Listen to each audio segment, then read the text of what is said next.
Pam was tired, both body and soul. She had worked every day for the last 3 weeks and wouldn't have a day off until the next month.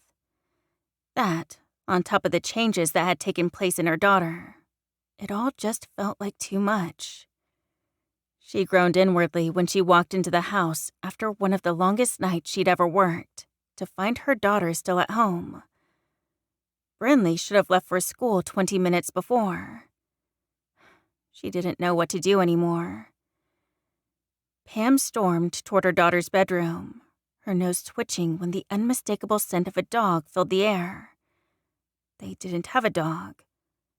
Brinley had never wanted one. Then again, after all the ways her sweet, cheerful girl had changed over the last few years, suddenly bringing a dog into the house probably shouldn't have surprised her. She breathed slowly, trying to think rationally rather than blowing up.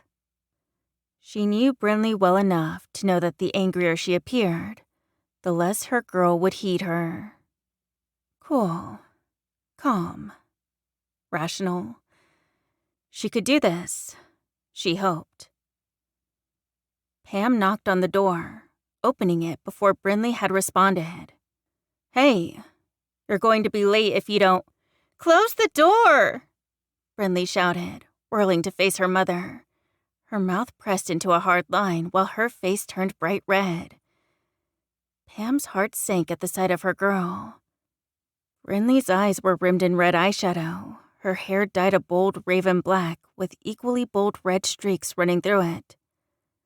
It was hard to tell if the pallor of her skin had to do with the new hairstyle, or if there might be something wrong. Pam folded her arms. "Brinley, you need to be in school," she stated, trying to make her voice as non-combative as possible. Brinley jumped to her feet, but stumbled over the junk on her cluttered bedroom.